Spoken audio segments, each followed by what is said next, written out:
days away from the winter solstice, which may be the day that they release the Kraken, Godzilla, the nuke, whatever it's going to be, metaphor or real, or rather simulated real, but however they do it. I'm not sure if they're going to literally drop a nuke on us this winter solstice, but everything about Leave the World Behind suggested that the winter solstice is a day to watch. And summer solstice, we had the Titan implosion, which I discussed last night connects to the Godzilla movie, who again represents the atomic bomb, and they nullified him by pulling him down to the bottom of the ocean so he could implode.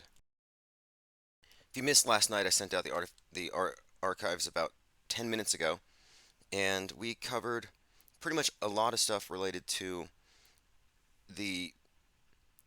Let me bring this list up here. First of all, it was the Joe Biden car crash thing. And I said there wasn't enough information at the time to say what the big deal was. But basically, a sedan had crashed into one of the SUVs on his parked motorcade. Well, there is something more to it, which immediately came out after. So again, Biden is in Delaware, and a sedan crashes into their SUV motorcade, and it's right in front of a Bank of America sign. So Bank of America crash may tie in to Leave the World Behind and the Matthew Perry connection, which I think has to do with depression because he was being treated for depression. He went underwater. So I think there's a number of clues here about the real meaning behind this Leave the World Behind. Is it a literal nuke? Is it a metaphor? Is Godzilla coming out of the ocean? Or is it going to be financial? Or all of the above? Because the Titanic, as a metaphor, represents our financial system sinking. And they communicate in metaphors. So for Biden to have an incident like this, a crash, in front of a Bank of America means something, just as it meant something last year in East Palestine when a train derailed right there in East Palestine, Ohio, the heart of it all. A train derails, and we're like, this has to mean something, and it causes a quote toxic airborne event, massive mushroom cloud in East Palestine, if you remember, and they claimed all kinds of environmental damage, etc. But that was probably predictive programming for what happened in Israel and Palestine. And of course, East Palestine, just referencing this collision, that's what the derailment represents, some kind of a conflict. But what's more, we're still awaiting a toxic airborne event. So that could be foreshadowing something out there as well. All right, let's go ahead and go through my notes. The main thing I wanted to talk about today, though, was one, the Biden thing. There's something about that. So I'm looking at the finances. Two, the solstice. Now, we have more. This was another clue that was picked up. More about the movie Leave the World Behind. So there's a scene where you see all these computer monitors. And here's where it's telling you about the warnings, the cyber attacks. Well, if you turn the screen upside down, and this is again from the movie produced by the Obamas, you have a different message. There's a hidden message within the movie Leave the World Behind. And the message is Die 666. And this was found by Plain Decoded over there in our Gilded server. Another reason to join our server is really, I think, to be a part of this cutting edge research. And you'll see here, again, if you flip the screen, it says Die 666. What could that mean?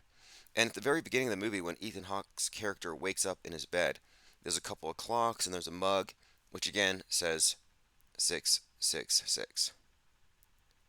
Now, this has me thinking about Aleister Crowley, who said that the aspirant, he's talking about magicians, if you're learning magic, if you're learning to be an occultist, you want to join the Illuminati and run psyops on the public, you have to know how to do their form of black magic. And one of the things he said was that the magician must train himself to think backwards by external means, as set forth here. Let him learn to write backwards, to walk backwards, to read backwards. And he goes through this whole thing about inverting and turning things upside down as an integral part of understanding magic and how it works. So here we have a mass media propaganda piece. This is just, it's not even just the movie on Netflix. It connects to everything. The movie has the Tesla cars piling up right after. Tesla's cars have been recalled. We've had the movie about hacking, and then we have these reports of Chinese cyber hackers infiltrating our cyber infrastructure. There are examples that we can point to that show this is not just a movie, it's a propaganda event. So here, the die 666 has a meaning. If anybody here can interpret that, I'd be interested to know what your thoughts are on it. But again, Barack Obama, again, Obama, speaking of 666, his birthday is 8/4, which is the 216th day of the year. And the 216 in, well, according to Pythagoras, is the phoenix cycle. He said this is the number of years between incarnations. Well, again, 8/4, August 4th, 216th day of the year. 216 is also 6 cubed. 6 times 6 times 6. Must be a message in that. Let's see what else. Oh, Bryce Mitchell. We have some flat Earth news. Kind of interesting stuff here. Because the other day, Tucker Carlson came out saying that he's open to anything. He's open to literally anything. And I've heard him insinuate he knows something about mud flood. I don't know if he would try, the whole Dave Murphy's health recommendations, but I'm glad he's going down the flat Earth route a little bit anyway. But a follow up here, flat earther fighter MMA Bryce Mitchell, who's also a big QAnoner, and he says he wants to die fighting the next American Revolution wrapped in a flag. He was knocked out brutally, left on the ground, convulsing, and fans have reacted. This is from Sports Skita. He can sleep on that flat earth of his. Fans react as Bryce Mitchell is left convulsing after getting brutally knocked out by Josh Emmett. Okay, well, that settles it. The earth is a ball. Isn't that how it works? You have so many people who want to fight at a point where they can't win a debate. How many times have flat earthers, like, what was it, Santos, Bonachos, and others, trying to get physical over it, as though it's going to solve anything? They all threaten fight the flat earth. It's like, he doesn't mean literally fight. That's not how you win a debate. Well, actually, looking at history, it kind of is. Might does make right. Okay, this is an interesting one. Total lack of insight. Jake and Jelly, QAnon Shaman, in all caps, bitching on Twitter. Watch as Matt Gaetz ignores me when I ask for a pic and a chance to talk. He then goes on to talk about the plight of January Sixers after he intentionally ignores me. So this is Jake and Jelly clueless as to why somebody wouldn't want to be seen next to somebody with this buffalo horn and ridiculous face paint costume without a shirt on. Like, why wouldn't somebody want to talk to this guy and get a photo When op? you grow up, maybe you're going to do a little bit more. But I'm here to tell you it's a myth. So here's Jake and Jelly attempting to get close to Matt Gaetz, Matt Pizza Gates, who bought a 17-year-old with his Venmo and didn't realize it was public. And Matt walks away. So here is the shaman, sleeveless, with this ridiculous costume on, wondering why nobody will take him seriously. It's a clown costume. Did you see that? Coward! Freaking coward! And these are the people that are representing Americans? They can't even speak to an American? They can't even speak to an American, and again, it looks like he's got roadkill on top of his head. He probably smells like roadkill. And he's wondering why someone like I understand Matt Gaetz is a right-wing I know how these politicians are. They're probably worse than him. Um, but look, this guy is clearly a clown, and he's clowning the entire right. And I don't know if this is a lack of insight or if it's. I think that's got to be what it is. What else could explain it? If he didn't wear this ridiculous costume, people might take him more seriously. And this is the face of MAGA. The face of MAGA became this ridiculous caricature. And if you ever listen to Jake and Jelly, he's basically an InfoWars level host. It's pretty much Dave Icke level new age babble about free energy and vibes. All right, this is interesting. Another area where people totally lack insight. They're really mad at Elon Musk. Right now, they're mad at Musk for everything. Mainly, it's because of X. And there's a few other things. Like recently, we've talked about this. How Elon Musk went from being like Henry Ford in a good way to a bad way. Again, referring to Henry Ford's the international Jew. A lot of his stuff is it's kind of a historical analog. It's repeating here. Anyway, I got a message last night from Mr. Trustworthy who noted here, hey, look, the Tesla logo is a T. Could it be a connection to the Ford T model? Which makes perfect sense. And I think we could also connect that to the X. Like the T, the X is another cross. But anyway, Henry Ford, founder of a car company that bears his name, hard to overstate his influence over corporate America and the national zeitgeist a century ago, or the damage he inflicted on his company and the country.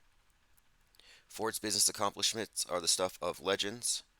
Then we have the but. What happened next? Ford 2 was on top of the world when he turned 50. The Model T was transforming the country.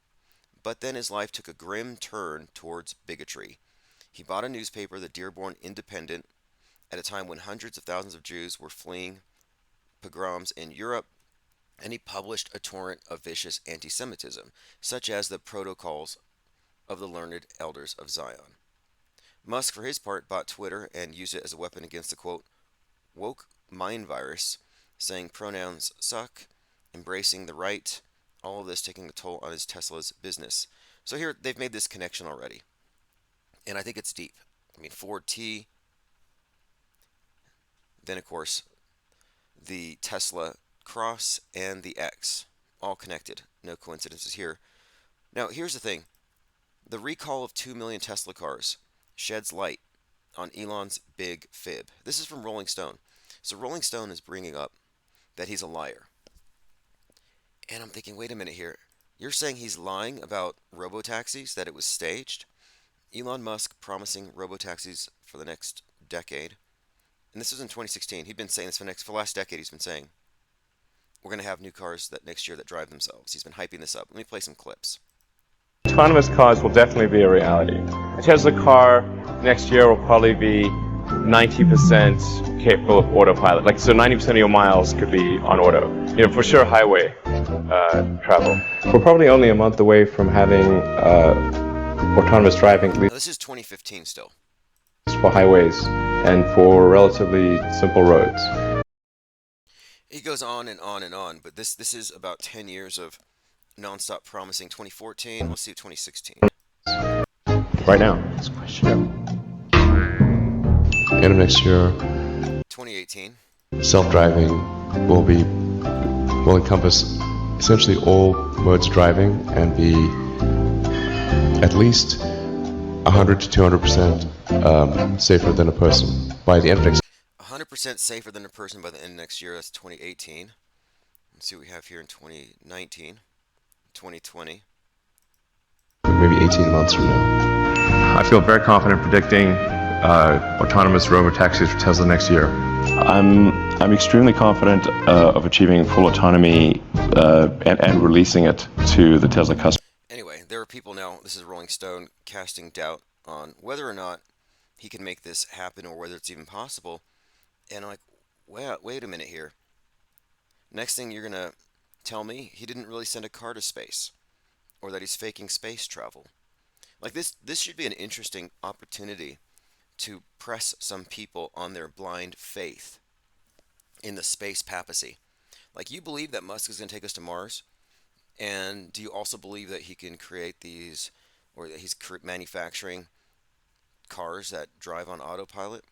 Do you believe anything he says? Where is he lying? Is he just only lying about stuff on the ground, but we can trust him in space? Oh yeah, we trust you, Musk. You can fly us to Mars on this one-way trip. We trust you that we'll make it.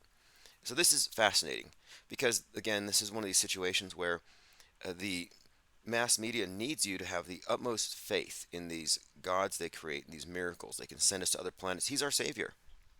If you didn't know this, he's your savior. If global warming happened tomorrow and the ocean levels went up and we're all going to die because of it, obviously, a flood, there's no Noah's Ark. There's only starships and a limited number of tickets. So you got to pay him for salvation, and he can take you somewhere safe, like Mars. And my point being, he is a savior, or he was. They need you to have that confidence in him, but it seems to me that this could possibly shake that. All right, micro dosing, that's correct. Mingo Penguin says, doesn't Musk microdose Special K. I think he does, and it was Special K that was prescribed to Matthew Perry, which they say, according to the autopsy, is what led to his untimely death, or timely, perfectly timed, pre-scripted in advance. Fake death. Joined by John Francis 2.0, Plain Decoded, Thirst for Truth, Junders Plunkett, Portal Complex, Ultimate TV 9000. Thank you for joining. All right, there's Musk and his robo-taxis.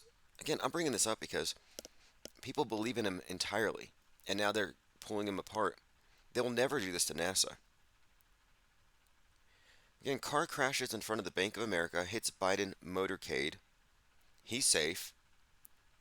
And it crashed at their campaign headquarters, but again, right in front of the Bank of America. What does that mean? Die 666. That's a message from Obama to you for the holidays. Die 666, America, from Barack and Michelle Obama in Leave the World Behind. Again, trying to decode that. We've already covered this. We talked about Tucker's flat eartherism, but he's really hyping up the idea that there's a spiritual component to aliens that he's really afraid of and he can't tell his wife about. Let me play a quick clip here because he's getting a lot of attention for his flat earth comments, and this may be part of something bigger. Maybe the alien reveal. Are really, really, really dark. It's so dark that I, haven't told my wife about it. I mean, I haven't verified any of this, but this is not just stuff that I read on the internet. I know you all are. Oh, he hasn't verified it, but very, very grounded in that story. So I think I know, what I'm talking about. Yeah. But there's some stuff there that's just like, man, I'm not even sure what that means. There's a spiritual component there that I don't fully understand. So yes, that story bothers me. And I think, last thing I'll say, that one of the reasons that we've had all these disclosures and all of these, 10 whistleblowers at this point, and it hasn't really become front page news. Part of it's suppression. Parts of the government don't want you to know about it, but part of it is the public can't deal with it. It's too far out. Okay, so the government is suppressing it, but the other part of it is it's too far out and the public can't handle it. But he can. He can. And his media friend here, who also is keeping the secret of the bad aliens from his wife, agrees that we, the public, can't handle it. So this is an interesting dynamic because basically it's the priesthood and they can know these things, but we can't. But I'm like, what makes them special? So Tucker's in the know about this. I want to know that, honestly. Deeply disturbing stuff.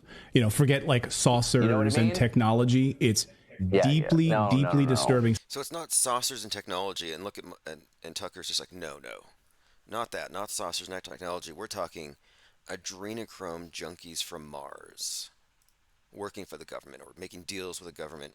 That's what we're really talking about. Anyway, we'll see where that goes. Let me see some of the comments. Other quotes here. Again, the public can't handle it. He says, it's too far out. The implications are too profound. So it's too profound for the public, but not so profound that Tucker can't get access to this information. Lenka says, whoa, if Tucker says he doesn't want to reveal something that's huge, he knows how to trigger curiosity. Yeah, that's the whole point. It's bait. You see, what they're going to do is, and this is my thinking, the strategy is this. They're going to keep saying, we have this information, we know about Tesla's free energy, but to get it, you got to go to the voting booth and vote for Trump. Trump will reveal the aliens. They made this promise years ago. Same thing with JFK. If you elect Trump, they're going to release all the information about JFK and the assassination. What Tucker is doing is he is wooing conspiracy theorists into the right wing, turning them into a voting bloc, just as they did in 2016. This is really what Q is about. 2015, 2016, getting all of the conspiracy theorists on the same sheet so they all vote for the guy who has the solution. Equilibrium says, respect Tucker, but deciding what the public can and can't handle isn't his position. Say what you know, leave it to the government to lie and manipulate us. That's their job. We need reporters to shine light on the truth. Also, Tucker, you're a member of the public. Excellent point there. Excellent point. But it tells you something. He's a fake populist. I thought he was a populist, but he's like, no, the populations out there can't handle what I know. That's an elitist. Tucker Carlson is an elitist. Project Unity has some speculation as to what Tucker could be covering up for. He says, for anyone curious about what Tucker Carlson is scared to tell everyone, it's the following. There are intelligences beyond the threshold of our 3D space time construct that can penetrate our dimension at will, adopting many forms that have been seen as demons and angels throughout time. So, again, the angels aren't going to bring us technology, they're going to bring something else. All right, let's continue. Going through some comments on this particular post just to see what people think about Tucker's take on it. I'm glad at least one person called him out for not shining a light but rather obfuscating. Your answer, jinn, a special class of spirits that, according to Muslim demonology, inhabit the earth, assume various forms, and exercise supernatural power. I came across this book on jinn. It was like called Jinn Summoning or something like that. And it was just kind of obscure. I got it on Amazon. And I read it. It was poorly translated. But from what I understand, the concept of jinn is like genie, the jinn, are fallen angels or angels. But there are two classes. There are the believer and non-believer, the ones that agree with Allah and those that go against him. So it kind of corresponds to fallen angels and obedient angels. But interestingly, according to this book, you could summon them at a crossroads outside of town, on the edge of town, in the middle of the night, which is kind of consistent with something we were talking about last night. We are talking about hoodoo and the scene in Home Alone when Kathleen O'Hara says, "I would sell my soul to the devil for a ride home." She's at a crossroads, and then John Candy shows up to take her home. So we brought this up last night, but the crossroads thing, in addition to being an intrinsic part of American hoodoo, is part of this jinn mythology, where in the middle of the night they appear if you call them, but also they're referred to as tricksters, and that they will generally do the opposite of what you say or include some heavy dose of irony, which is pretty consistent if you look at myths and stories about magic and wishes and genies. They're always doing tricks, which is also consistent with the practices within the voodoo hoodoo religions where they claim too that you have to specify that the spirits don't play tricks because they do. It's just fascinating to find these things that connect with these various traditions across vast geographical areas where they're not really connected. Makes you wonder, is there a commonality behind all of them, a common source? Right Angle News Network says, it is my firm belief that aliens are in contact with our government and governments across the world, and they aren't aliens per se, but extra dimensional beings or demons, and there is a religious component to it as well. Let's see. Patrick says there's a difference between demons and aliens. Is there? Is it just a matter of what side you take? Feather wings, bat wings, up, down, God, Satan. Like, I don't know if it works that way, but it seems like it's about a choice. Jericho says there will always be some who can't handle the truth, but that shouldn't preclude the majority who have a right to know. And as much as I like Tucker, if he's not going to cover it, then he shouldn't bring it up at all. Right. Red Wave Press says this isn't surprising. What is occurring at our southern border is a calculated invasion that's being funded. Okay, that's a different invasion he's talking about. Joe says lots of dark claims in the field of ufology, murders, mutilations of humans carried out by the phenomenon, murders carried out by humans to keep the secret, abductions, experiments on humans. Babel says we're not that fragile. Either tell it or it didn't happen. I think it's hype. I think they're building up hype by design. They know how to hype up the Q types. So the Q types think, okay, Tucker did it. He got kicked out of the mainstream because he's one of us and he wants to tell us the truth. And he's talking about UFOs and now he's talking about demonic aliens. And this is a recent twist, the aliens going demonic. And that's because aliens are partisan. Left wing sees aliens as bringers of technological salvation. Let's worship them. And it proves that the trad right is wrong and that the progressive future is the way to go. Listen to the aliens. Whereas the right wing is like, no, those aliens are demons. God's angels aren't going to be working with our government, and those ones that they're talking about are going to trick us. So the right wing is already prepared to go to war with the aliens because they know that those aliens are demons and that they are on the side of the angels. Billy Shear says gatekeeping straw men. I think they are gatekeepers.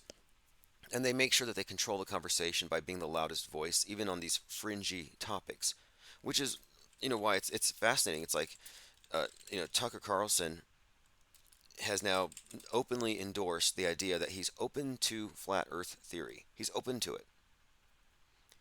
Although we talked about this last night, the reason why he didn't go full blown flat Earth, it's because he's a hunter, and he says he has to account for the curve of the Earth when he fires his rifle. I think he's a poor researcher. He never really thought about this. He never really did any research at all. Because the claim is that you have to calculate for the rotation of the Earth when you're firing long distance, like if you're a sniper. You're shooting a deer from hundreds of yards away. You got to account for the curve of the Earth. Got to give it a lead. That's the theory. That's the story. That's the claim. That's the old wives' tale, which I don't believe. But here's Tucker invoking that. But he did it wrong. It's not about the rotation to him. To him, it's the curve, which doesn't make any sense.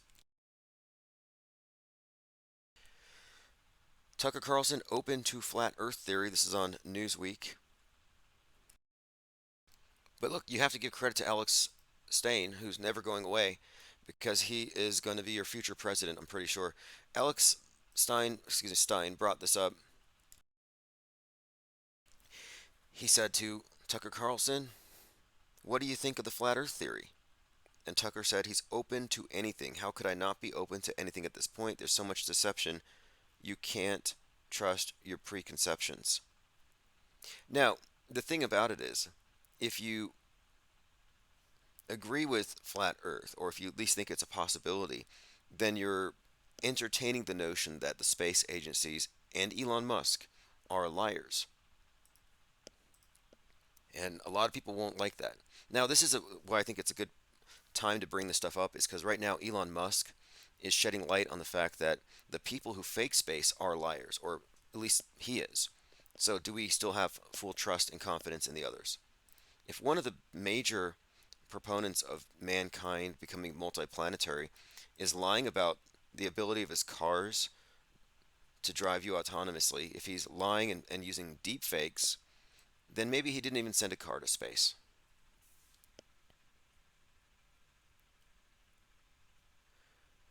Dwayne Garrett says their loosh is drying up and they are grasping at any viral topic to pull people back in. Yeah, they are, aren't they? They really seem to be desperate at this point. It's like 1 minute it's dead babies, nobody cares. Then there's missing kids, nobody cares. Do kids, nobody cares. It's the current thing. Here's a meme of it. 2020. This is a hypnotist swinging a virus in front of somebody. 2021, it's the needle. 2022, it's Ukraine. 2023, flying saucer. Dangling them back and forth. But this is a big change from space saviors to demons. But it's very much consistent again. It's very much consistent with what the right has been promulgating, starting with MTG. I noticed this pattern last year. It's like, okay, they're making the aliens into a partisan issue. Technology as savior only appeals to the left. And to the right, it's all stuff from demons. And if you go far enough right, you can find that this superstition is pretty deep into all of it. And that makes perfect sense if you think about it. Superstition, that is. They're keeping the right wing in line with traditional values and the old archaic concepts of sin and evil. Whereas the left is being indoctrinated into this new concept of evil and sin. So for the right, yeah, it's sin, it's evil, like from the devil, and demons. For the left, it's the virus, and it's systemic racism and oppression. Elon Musk made a cyber horse. Did he really tweet this? This was posted by Pippi Langstruff. I've seen this going around, but it's a horse stylized in the proportions of a Cybertruck, and it's entirely unaesthetic. As is the Cybertruck, which I don't know. Musk is under attack right now, so I don't want to pile on. However, it could be also a structured takedown, which is probably true. Now, looking at this Henry Ford thing, again, the Henry Ford thing, Ford T, then you got the Tesla, then you got the whole buying the publication, the Dearborn, and then buying X. Yeah, there's a historical parallel here, so we can look to Henry Ford to see the future of Musk on some level, I think. Mango Penguin says Mailer Demon. Wonder why it's labeled that way. Right, exactly. The demonization of technology is actually a thing on the far right. And it's not like they're Luddites or something necessarily, but that it's all being looked at as somewhat nefarious. They're suspect of it, of technology as savior, of the vax, man's injected high tech immune system, whereas the left embraces it. Now, this idea of historical characters being repeated is intriguing. I think that Thales of Miltius, the name is practically an anagram for Tesla. I think it's the same historic character. And if you look at their supposed achievements and everything, you'll find that there's a lot of parallels in the different ideas. Like, here we go. Thales of Miltius was one of the seven sages, first philosopher in the Greek tradition. He is the first to have predicted a total solar eclipse. And he also believed that the Earth was floating on an infinite ocean, that the universe was all made of water, all one substance. It says here, he theorized that a single substance, a single ultimate substance, was the basis of everything in nature. He calculated the height of the pyramids, the distance of ships from the shore. He was an astronomer who predicted the weather and a solar eclipse. He discovered the position of the constellation Ursa Major, as well as things about the solstices and equinoxes. He was also an engineer, credited with diverting the Halys River. Now, the thing about him is he's also credited with having made some discoveries about static electricity. And if you look at images of him, we're talking about static electricity, I think you can correlate that with the idea of Tesla's idea of free energy. And you often find images of Nikola Tesla holding balls of lightning. And if you look at statues of Thales, you'll often find the same thing. You'll find statues of him holding bundles of lightning in his hands. And I've compared the two in a few different ways. Also, they were each confronted with a competitor who pretty much drowned him out. You had the whole dynamic between Tesla and Edison. And you had a similar story played with Thales and some of these other sages. But here he is holding lightning. I look at these as historical personages. They fulfill certain roles, which are an integral part of the big psyop. So what does Musk represent? I think he's a fall guy for unmitigated accretion of personal wealth and the free flow of information being unrestricted. Individuals who are rich having too much power in the world. So he's a rich guy, too rich, too big to fail, who has unlimited power and resources, who's doing so much damage, not just to our psyche with all the mind junk, but to outer space, and even possibly putting at risk our ability to leave the Earth in the future with his 42,000 CubeSats. Because if one of those hits another, hits another, hits another, has this cascading effect. They call it the Kessler syndrome.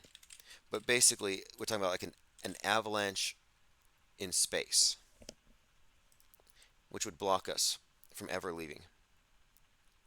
Mango Penguin say, I saw a post on IG calling for a global strike today. Let me see what that's about. A global strike, we'll see. I see. What is a global strike demanding an end to Israeli war on Gaza? Is that still going on? I stopped paying attention when I saw literal bouncing babies, literal rubber dolls, and these horrible theatrics where they're running around fake crying, holding fake dead kids. I couldn't watch it. I mean, some of these psyops are just so dumbed down, and I think they work and they're very effective when they primarily spread through rumor. Like, oh, I know somebody who knows somebody whose kid was bombed. Yeah, okay. Well, what kind of bomb can you drop on a baby that doesn't blow up the baby? Like, those are some weak bombs because none of these so-called dead babies have any kind of real trauma.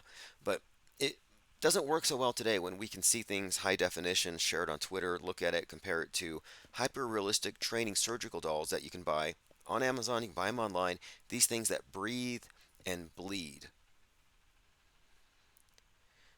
Billy Shear says Elon probably considered himself no better than a neo-feudalist and technocrat. Yeah, no, you nailed it.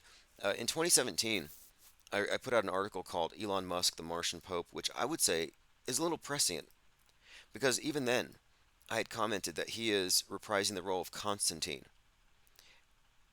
Here we go. Constantine, who supported converting the tenant farmers into serfs, Pope Musk will convert the working class into potato farmers in China, likely believing that they are on Mars. And this is my theory about how the Mars bases are all just underground, and maybe that they're all under China, but whatever. But the SpaceX logo has a cross on it. Constantine's cross was turned into a symbolic sword, infusing into it a spirit of violence. So here we have the SpaceX. Again, the X is a cross, ties into the Tesla T cross. It also connects in a lot of ways to everything else he does. The number 42, the number 24, the X, these things are all connected to the same body of symbols. But in this article about the Martian Pope, I was describing space communism, which was envisioned by the early Russian space pioneers. Artists from the Soviet Union imagined that they would have the perfection of society achieved on Mars, and then they would bring it back and export it back to Earth. So the idea of a space commune is no different than a fiefdom. You can't leave, you'll die. You're on life support, you're living underground, and you have no private property. You don't have anything you've had on Earth because you've lost your freedom to go into this closed system. So I've described Musk as a reboot of Constantine as they move free people into slavery, thinking it's the epitome of technology and progress, which is funny. Capitalism and capitalists, they're like, okay, this is leading us to space. Capitalism, all the technology that's being, I guess, accelerated through free market activity and public's demand for things, yeah, it's going to bring us to the stars. Freedom, America, F yeah, take us to the stars. And they think that's what's happening, but the truth of it is the space program is an extension of environmentalism. But they can't sell environmentalism to the right because they know it's a hoax to bring about more controls and regulation. Communism, watermelon Marxism, green on the outside, red on the inside. Yet, the same capitalist or right-wing types, free market types who see environmentalism as a threat to their freedom because it says their freedom is not sustainable, they see the rockets go into space and their jaws drop. They cease thinking and they imagine that's somehow connected to what they're doing, what their ideology is leading towards, which, again, it's a big trick. So Musk is convincing freedom-loving people to adopt communism, kind of like the idea of the long march through the institutions. If you're familiar with that expression, the idea of the long march through the institutions was that you couldn't unite the workers of the world. Workers of the world unite. You couldn't do it because standards of living were increasing. Maybe people were a little too comfortable. And they needed to go through the institutions to basically brainwash everybody. Thus, the long march through the institutions. Well, I think that they have achieved it. And I think what they have done in order to subvert the minds of people who love freedom is they have convinced them that freedom and outer space are somehow synonymous. In fact, there was a rocket that China sent to Mars. I think it was their first one that they sent to Mars, and it's called the Long March. Yeah, the Long March rockets. And I always thought that was kind of interesting. I mean, there's different connotations to that phrase, but I kind of think that I'm right on this. Just because what an act of subversion to trick a lot of freedom-loving people into thinking that the ultimate expression of freedom is living on a Mars commune. Now there's more. And Billy Shears agrees. He says, absolutely Constantine mindset. There's even more along this line. Because I was looking into Russian cosmism. And from the very beginning of the space program, it's always been attached to this New Age agenda, introducing a new concept of heaven. Well, the Russian cosmism, it predates even Jack Parsons and L. Ron Hubbard and this creation of a space religion. It's a philosophical and cultural movement that emerged in Russia at the turn of the 19th century and then at the beginning of the 20th. And it had to do with interplanetary travel driven by H.G. Wells, Jules Verne, and philosophical movements like Russian cosmism, a broad theory of natural philosophy combining the ethics of religion with a history and philosophy of the origin, evolution, and future existence of the cosmos and humankind within it. Now, it combines theosophy. It actually literally combines New Ageism into this bigger view. Among the major representatives of it was Nikolai Fyodorovich, an advocate of radical life extension by means of scientific methods, human immortality, and resurrection of dead people. So think about this. These Russian cosmism exponents were already talking about life extension, space exploration. This is exactly the purview of Elon Musk. Now, one of the major voices in this, though, and this is what got me thinking about it, the one who said that we need to become multiplanetary, was actually quoted by Elon Musk at South by Southwest. And this was in Austin, Texas, where he said, and this was in 2018, where he said that we need to become a multiplanetary species. And he was quoting one of these Russian space pioneers, and he quoted a guy named Constantine. So there's this kind of interesting connection here between Constantine, as in Emperor Constantine, Pope Constantine, and this Russian rocket pioneer, who is basically the source, I think, of many of Elon Musk's ideas about mankind's future and outer space. The cosmic philosophy of, here we go, Konstantin Tsiolkovsky. He's known all over the world as one of the founding fathers of astronautics who developed the theory of airship and rocketry. So this individual is a New Ager. His name is Konstantin, and all of his ideas have been brought back through Musk. He says here, his assertion is that creation of his rocket theory was only a complementary result to his philosophical works, dedicated to finding out the basic principles of the functioning of the universe. What is the difference? This is him asking some questions. What are spirits? What is the soul? What is the atom? All these questions are intriguing because they tie in to Elon Musk. And this man comes off more as a guru type than a rocket scientist, which again ties right into who? Jack Parsons, major player at the genesis of the modern rocketry here in North America, but he was the American equivalent of Aleister Crowley. In other words, we have high-level occultists, part of a spiritual paradigm, somehow at the very genesis of this space program, both here in the West and then there in Russia, and their agenda is the exact same.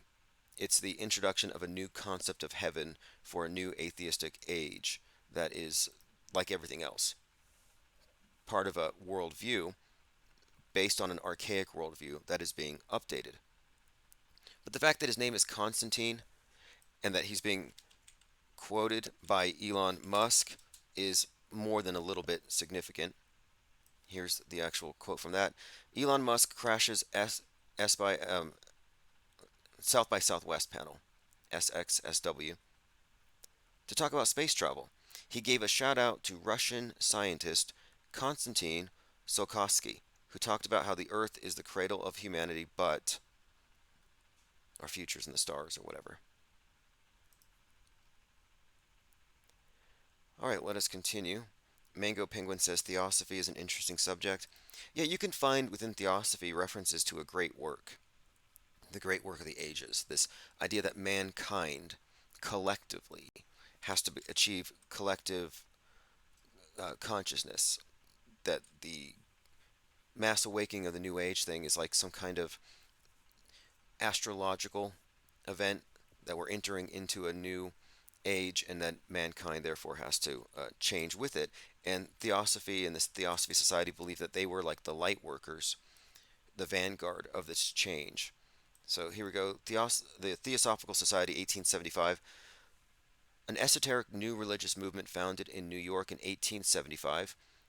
Helena Blavatsky among its founders. And this is pretty much typical of New Ageism, the basic picture that they bring about. This idea, of course, that mankind is about to go through some kind of a change. It says here the three objects were to form a nucleus of a universal brotherhood without distinction of race, creed, sex, caste, or color, to encourage a study of comparative religion, philosophy, and science, and to investigate the latent powers in man. Fascinating topic. We'll probably dig deep into this. But the New Age movement, the phrase New Age, actually comes out of the Freemasonic cult. And much of Aleister Crowley's publications were taken from there as well and externalized. In other words, taken out of the secret temples in violation of oaths of secrecy and published. And it seems that that's part of what Aleister Crowley's mission was. That this new age, the age of information, the age of Aquarius, is where all the ancient bottled up wisdom is released, and people can do with it what they can, or they're allowed to now.